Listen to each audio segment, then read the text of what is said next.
Hello everyone. Our today's topic is alternative centers of power. In the previous chapters, we've learned about Cold War, which was fought between USA and USSR. After then, we've learned about end of bipolarity, where we learned about the disintegration of USSR. And after that, in the third chapter, we've learned hegemony of USA, dominance of USA on the whole world. Now we learn about the alternative centers of the power. In this chapter, we learn about Europe, the European Union, ASEAN, that is Association of Southeast Asian Nations, and how these alliances help each other and how they bring peace and harmony, prosperity to their own nations. So let's go with the chapter. First is European Union. After the end of Second World War, there was a dilemma among many European leaders over the status of Europe. जब second world war ख़त्म हो गई थी तब European leaders को बहुत ही ज़्यादा बड़ा डिलेमा था, क्योंकि Europe was the only centre point of both the super powers USA and USSR. जब भी इन दोनों के बीच में वॉर होती थी तो इनका मेन सेंटर पॉइंट यूरोप रहता था, और इसी वजह से यूरोप की जो इकोनॉमी थी, जो टेरिटरी थी, वो बहुत ही बुरी तरह से बर्स्ट हो गई थी. तो यूरोपियन लीडर्स इसीलिए कंफ्यूज थे, वो उन्हें ये नहीं पता था कि किस तरह से वो यूरोप की डेवलपमेंट करें. The Second World War shattered the structure on which the Europe states had been based on their relationships. तो बेसिकली यूरोप का जो बेसिक स्ट्रक्चर था, जो यूरोप की इकोनॉमी थी, जो यूरोप का ट्रेड था, वो सब खराब कर दिया गया था due to USA and USSR. The Cold War aided the integration of Europe after 1945. So 1945 में यूरोप में थोड़ी बहुत हेल्प आनी शुरू हुई. The European economy was revived after the extensive financial help supported by USA under the Marshall Plan. So this is most important, students, Marshall Plan. America extended massive help for reviving Europe's economy under what was called Marshall plan. तो America ने Europe की help की थी ताकि Europe की economy को revive करा जा सके, ठीक किया जा सके, और इस हेल्प को क्या नाम दिया गया? Marshall plan. The Organization for European Economic Cooperation was established in 1948 to channel aid to West European state. 1948 में एक और ऑर्गेनाइजेशन बनाएगी जिसको हम OEEC के नाम से जानते हैं, जिसे the organisation for European economic cooperation कहा जाता है, जिसका बेसिक काम था जितनी भी वेस्ट यूरोपियन स्टेट्स हैं उनको हेल्प करना, फाइनेंशियली उनको एड देना. Another step forward in political cooperation was establishment of the colonies in Europe 1949. So उसके बाद में कॉलोनीज़ बनाएगी. कॉलोनीज़ मीन्स आगे छोटी छोटी स्टेट्स बनाएगी, जो बनाई गई थी 1949 में. The collapse of Soviet bloc put Europe on a fast track and resulted in the establishment of European Union in 1992. USSR के ख़त्म होने के बाद में यूरोप की एक अपनी इस्टेब्लिशमेंट हुई. किस चीज़ की? यूरोपियन यूनियन की, 1992 में. अब इससे हुआ क्या था? The foundation was thus laid for a common foreign and security policy. So इससे क्या हुआ? यूरोप के पास एक अपनी फॉरेन पॉलिसी आ गई, सिक्योरिटी पॉलिसी आ गई, एंड इसी से ही वहाँ की करेंसी की भी फॉर्मेशन हुई. Union has evolved over the time from an economic union to an increasing political one. तो अब यूरोपियन यूनियन जो थी वो धीरे धीरे बन रही थी, सबके सामने आ रही थी. The EU has started to act more as nation state. अब धीरे धीरे यूरोपियन यूनियन एक तरह से एक कंट्री की तरह, एक स्टेट की तरह सबके सामने आ रहा था.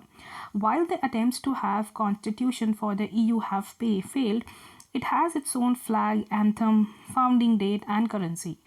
चाहे यूरोप का कॉन्स्टिट्यूशन फेल हो गया था, लोगों ने वहाँ के रूल्स एंड रेगुलेशंस मानने से मना कर दिया था, but then as well Europe के पास एक अपना फ्लैग था, अपना एंथम, यूरोप का बना वो डेट, एंड मोर ओवर उनके पास एक अपनी सेपरेट करेंसी थी. क्योंकि यूरोप के साथ में और भी बहुत सारे कंट्रीज़ जुड़े हुए थे, तो उन्होंने यूरोप के लिए अकेली वो करेंसी मानने से मना भी कर दिया था. The EU is the world's second biggest economy with GDP of more than $7 trillion in 2016. Next to that the United States of America. 2016 में यूरोप की जो जीडीपी थी वो जस्ट एक स्टेप पीछे थी यूएसए। ईयू के साथ और भी बहुत सारे नॉन परमानेंट मेंबर्स थे यूएनएससी के। This has enabled the EU to influence some US policies such as the current US position on Iraq's nuclear program. क्योंकि यूरोप के पास भी कहीं ना कहीं एक पावर थी, उस पावर की वजह से यूएस को बहुत ज़्यादा थ्रेट रहता था यूरोप से। Its use of diplomacy, economic investment and negotiation rather than coercion and military force had been effective as in the case of its dialogue with China on human rights and environmental degradation. और इन्होंने बातचीत के साथ China के साथ में अपने जितने भी डिस्प्यूट्स थे वो ठीक किए थे। In the defense field, the European Union's combined armed forces are the second largest in the world. Now, our another topic of the chapter is ASEAN, that is Association of Southeast Asian Nations. So, इसमें क्या है? Before and during the Second World War, the Southeast Asia suffered a lot from repeated colonialisms, that is both European and Japanese. तो जितने भी Japanese and Europeans थे उन्होंने बहुत ज़्यादा सफ़र किया है because of colonialism. There were problems of nation building, ravages of poverty and economic backwardness and a pressure of alliance with any other two superblocks. क्योंकि उस टाइम पर वर्ल्ड वॉर 2 के बाद में पूरी दुनिया 2 पार्ट्स में डिवाइड हो गई थी, वेस्टर्न एंड ईस्टर्न। वेस्टर्न है यूएसए एंड ईस्टर्न है यूएसएसआर। तो इन पर बहुत ज़्यादा बर्डन था, साउथ एशियन नेशंस पे बहुत ज़्यादा बर्डन था कि वो किसके साथ जाएं। हालांकि वो किसी के साथ नहीं जाना चाहते थे, but then as well they were forced into all those situations. The Southeast Asian countries established the Association of Southeast Asian Nations (ASEAN) in 1967 as an alternative of Bandung Conference and NAM, that is Non-Aligned Movement, on the Asian logo. And Thailand, और इन्होंने एक treaty sign की, that was Bangkok Declaration. The objective of ASEAN was primarily to accelerate economic and thorough and social progressive and cultural development. So basic ये सभी treaties का एक ही agenda रहा है, एक ही मोटो रहा है कि अपनी अपनी कंट्रीज़ की डेवलपमेंट करनी है। मोर ओवर ये लोग चाहते थे कि इनकी सोसाइटी भी आगे बढ़े, जो इनमें प्रिमिटिवनेस है या सुपरस्टिशंस है वो दूर किए जाए एंड इनका कल्चर भी अच्छा हो ताकि आगे लोग अच्छी ज़िंदगी जिएँ। A secondary objective was to promote regional peace and stability based on the rules of law and principles of the United Nations Charter. So यहाँ पर और भी ये लोग चाहते थे, तो हर कोई कंट्री चाहता है कि मेरी कंट्री में पीस हो, हार्मनी हो, लोग मिलके चले। So this was the secondary objective for them.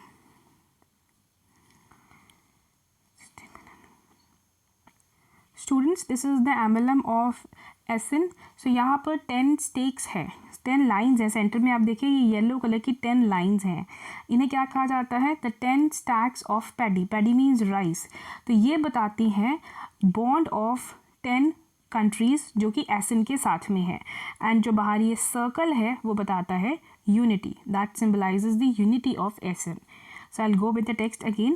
On the ASEAN logo, the 10 stacks of paddy rice represent 10 Southeast Asian countries bound together in friendship and solidarity.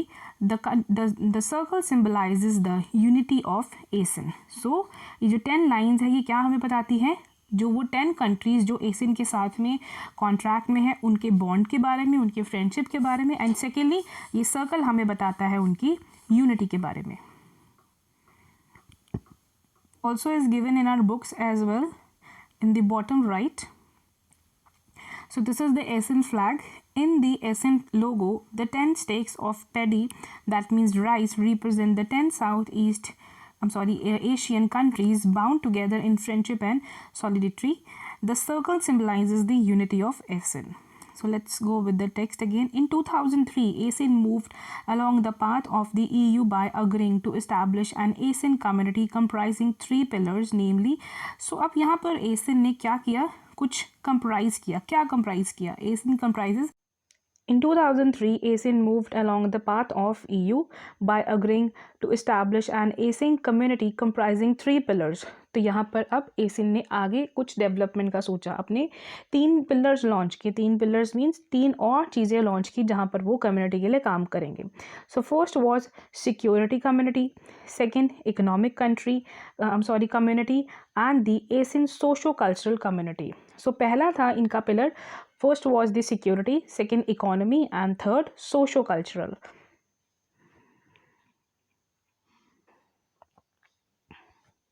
Established in 1994 is the organization that carries out coordination of security and foreign policy. So अब 1994 में बना ARF, that is ASEAN Regional Forum. तो इसका main काम क्या था? इस organisation का काम था कोऑर्डिनेशन ऑफ सिक्योरिटी बतानी, किसने कहा क्या काम करना है, क्या उनका ड्यूटी रहेगी, and to conduct foreign policies. ASEAN is rapidly growing in a very important regional organization. So ये और भी बहुत काम कर रही थी ASEAN.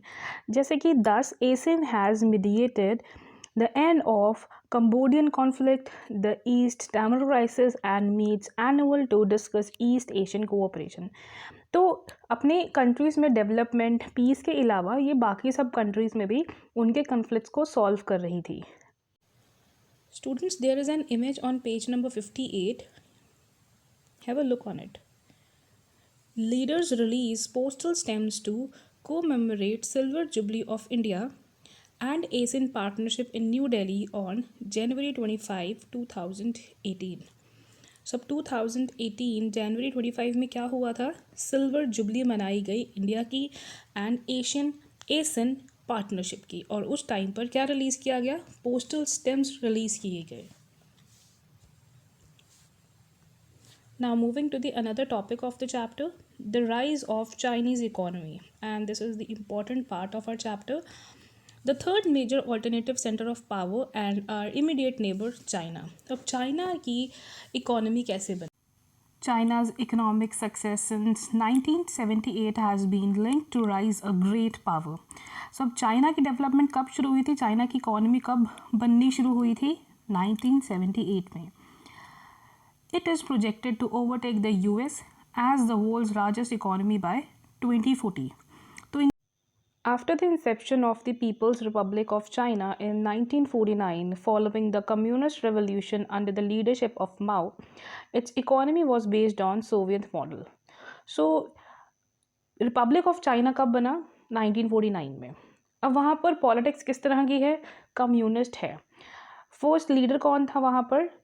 माओ. एंड जो उनकी इकोनॉमी है वो किस पर बेस्ड है? सोवियत मॉडल पर.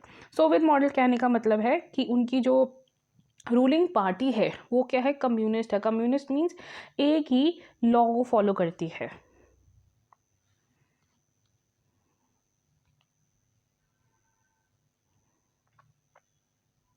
जो भी होगा सब गवर्नमेंट का होगा. एंड ये सब किस चीज़ का मॉडल है? कहाँ का मॉडल है? USSR का. और उसी मॉडल पे बेस्ड है चाइना. अब चाइनीज़ इकोनॉमी किस चीज़ पे बेस्ड थी? सोवियत यूनियन के मॉडल पर. वहाँ पर उन्होंने क्रिएट की अपनी हैवी इंडस्ट्रीज़. एंड सेकेंडली इन्होंने एग्रीकल्चर को भी क्या कर दिया?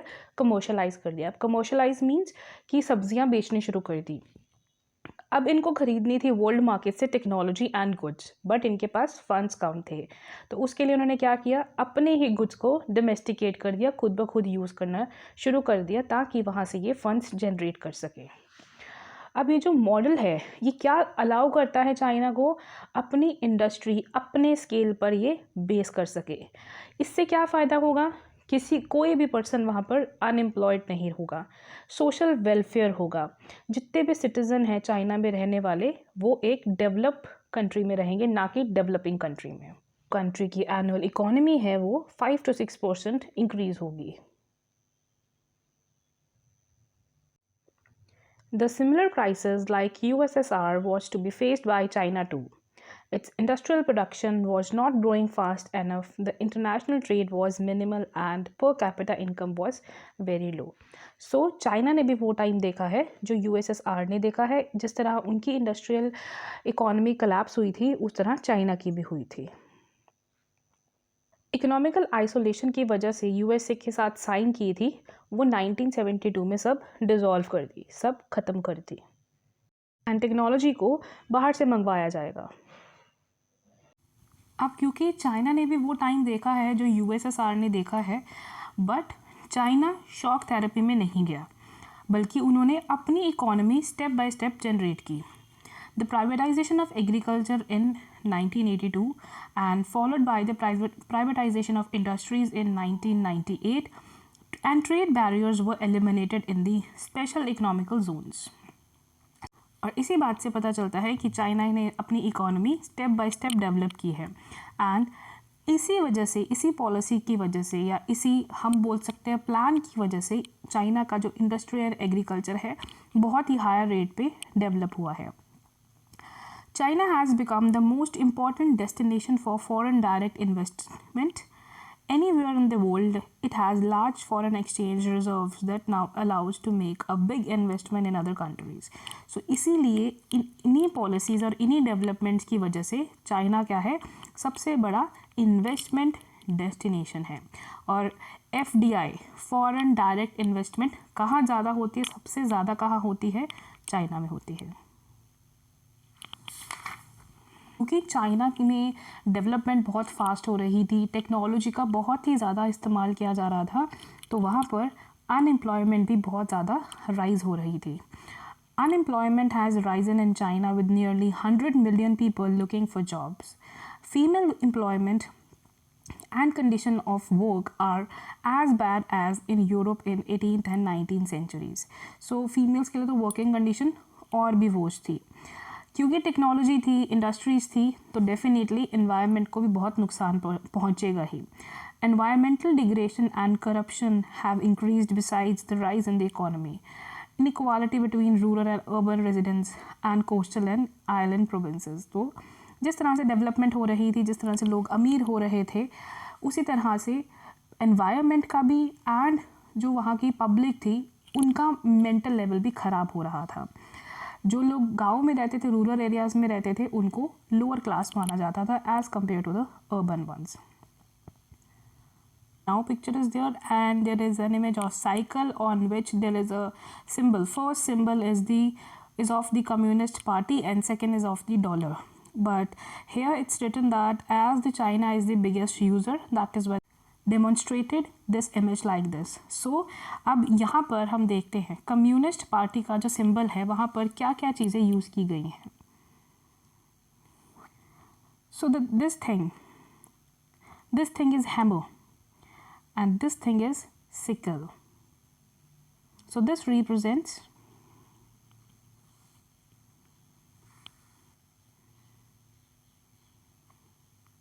किस तरह के रहे हैं। Now let's read it out. There was limited political and cultural interaction between two. The result was that neither country was very familiar with each other.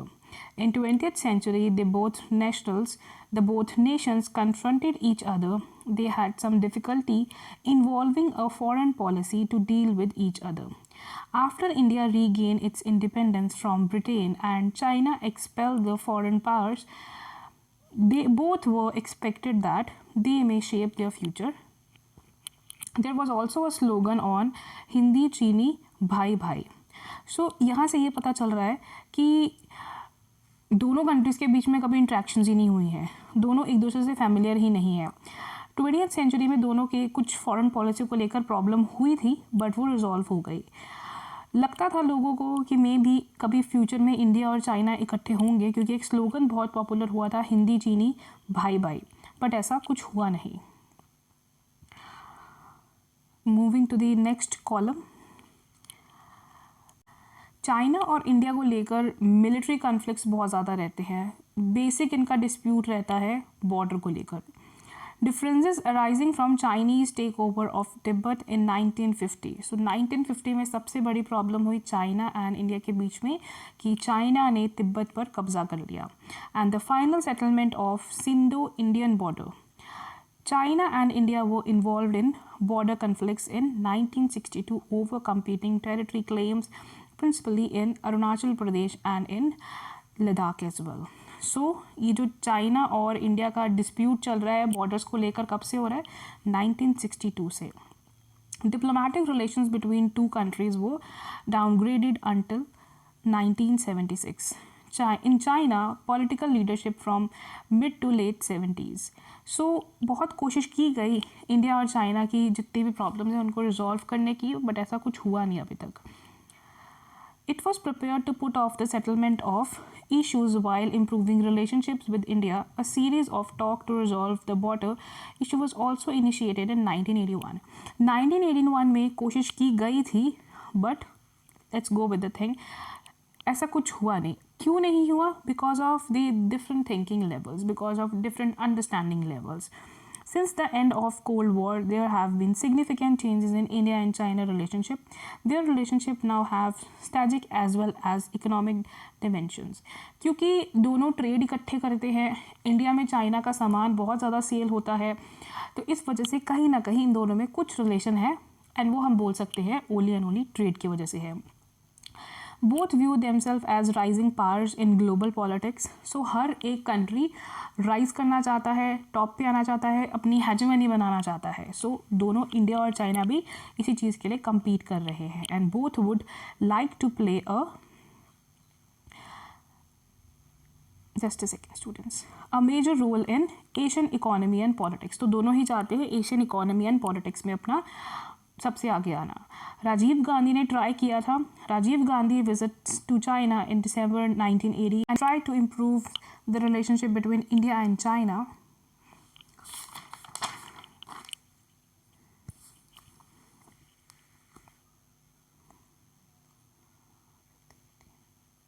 Growing at 30% of per year since 1999. So India और China की trade की वजह से 30% का hype मिल रहा है दोनों countries को 1999 से. A more positive perspective on relations with China has emerged. Bilateral trade between India and China has increased from $338 million in 1992 to more than $84 billion in 2017.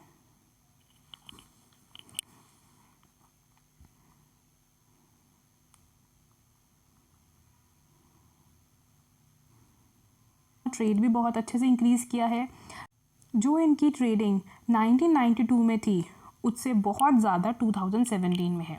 1992 में इन दोनों कंट्रीज़ का ट्रेड हुआ था $338 मिलियन का, एंड 2017 में इनका ट्रेड हुआ है $84 बिलियन का.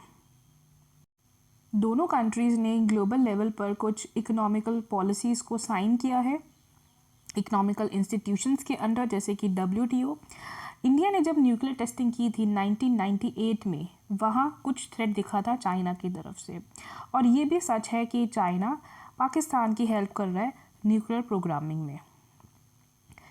India and China leaders and conflicts visit Beijing and New Delhi with a greater frequency, and both sides are now becoming more familiar with each other. अब हम आजकल ये देख रहे हैं दोनों कंट्रीज़ के प्राइम मिनिस्टर्स एक दूसरे की कंट्रीज़ में जाते, एंड इससे ये पता चलता है कि मे बी आने वाले टाइम में दोनों कंट्रीज़ के जितने भी डिस्प्यूट्स हैं वो शायद रिजॉल्व हो जाएंगे. So students, that's all for alternative centers of power. Thank you so much.